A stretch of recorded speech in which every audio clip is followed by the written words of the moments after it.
Well, family members have told of their terror. We saw it and there was other fish swimming with it, so we were trying to catch the fish. We weren't that worried.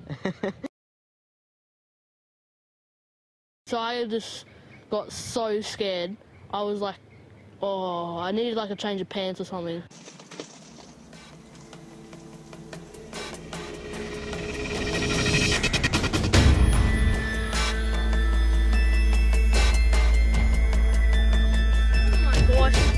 Oh my gosh. Look at the size of this thing. No. Well, family members have told of their terror as they were stalked by a great white shark off Mooloolaba. Daryl Kitching was fishing with his sons and brother. Well, this should be an interesting video. Alright, how's it going? Just before we start today's video, I'd just like to say a huge thank you to anyone who's shown support for me. So, subscribers, people who like and comment on the videos regularly, all that sort of thing. I really like engaging with you guys, meeting new people, and I'm really enjoying making the videos for you, so I really appreciate it. But if you're not subscribed, click that subscribe button, hit the notification bell, and we'll get along real well. Oh my gosh. He's gonna nudge Oh the boat. my gosh. Oh my gosh. So I've got some actual footage here. I can chuck that up throughout the video as I'm telling the story as well. You know it's not fake. So to start off the story, we were staying at the Sunshine Coast. We're heading out in my uncle's boat, which I'll show you now, which is 7 meters.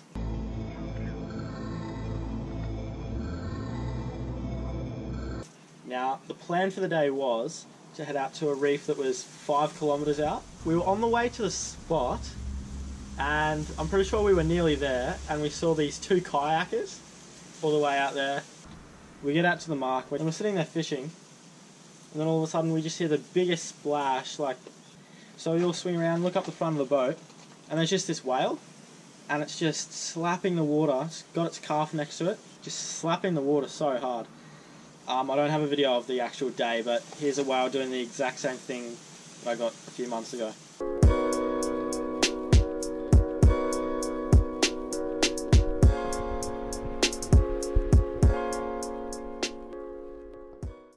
At the time, we didn't think anything of it. We just thought just a whale playing around, really. Then we later learnt that they do that to protect their calf, their baby. So anyway, that kept swimming. And then we're sitting there fishing, and Dad and I are literally sitting on the edge of the boat, on the side of the boat. Our feet were inside, but we're sitting on the side, fishing over, and then all I heard Dad say was, "Shark." And I kid you not, we looked over, and this thing was like 3 meters away. And I'm not going to lie, it wasn't a small one. So that was about 5 minutes after the whale went past. So one of the things I couldn't believe, and I'll never get this picture out of my head, is how wide and round this thing was. Oh my gosh. Oh my gosh.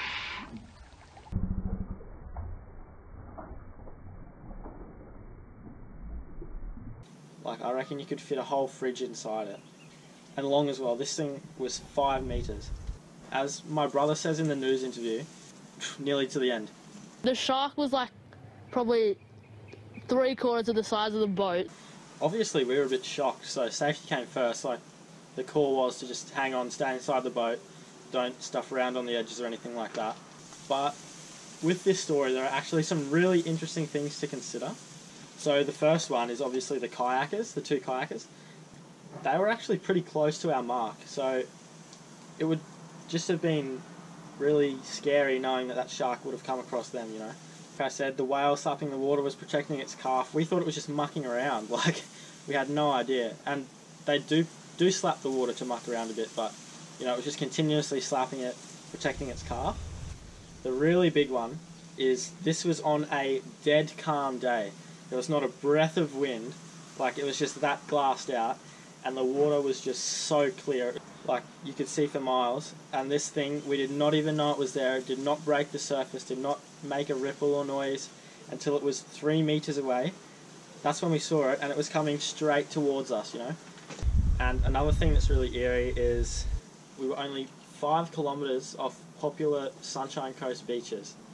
When you consider that these things swim literally across the world and across oceans, 5 kilometers is nothing to them. Like, it's like us going to the fridge, mate. but it had some fish swimming with it, some cobia. And there was other fish swimming with it, so we were trying to catch the fish. Dad hooked one, but lost it, of course. Nothing new there. So this thing's behaviour was pretty crazy. When we first saw it, it was literally 3 metres away, just coming straight towards us, sort of thing, like pointed right at us. Then it would peel away at the last second, rub along the boat. Then it would swim out and disappear from view. You wouldn't know where it was going to come from, and you'd be looking at this side of the boat, and then it'd be coming straight at you from this side and all this sort of stuff. But it'd just come straight at you fast and hard and hit the boat and all this sort of stuff. It was going right around, having a look at the motor. Oh my gosh! Oh my gosh! Oh, he's looking at the motor. Yeah, I'll have a chew on it. Look at the size of this thing. No. Even though it was not biting anything or anything like that, it was still aggressive movements, sort of coming at us hard. When the pointy end went past one time, Dad even gave it a bit of a pat, touched it, so he can say he's touched a great white, which is, not many people can say that. It was there for a good 20 minutes at least.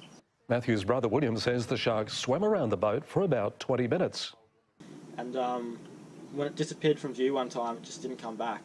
So we didn't know if it was still hanging around or not, but we ended up just getting out of there. We weren't doing much good on the fishing scene. So all I had was a phone at that time, no GoPro or any camera at all, so I just had my phone out filming it, and when I got home, sent it into the news straight away, sort of thing. That afternoon, they came out to my house, interviewed my brother and I. We were only young tackers, but yeah, it was pretty hectic. A really eerie feeling knowing that the only thing keeping you safe and alive, really, was being inside the boat. Like, you sit there thinking, wow, you know, if I was in the water right now, that's me done. And I know people say that, you know, sharks aren't out to eat us, but you can't tell me that if I jumped in that water that day, it wouldn't have killed me. But we have to respect that they are dangerous and they will kill you easily. So anyway, thanks for watching, guys. If you've ever had an experience like this, comment, tell us your story, and like and subscribe. Share the video if you enjoyed or you think your mates might like it. And until next time, peace, guys.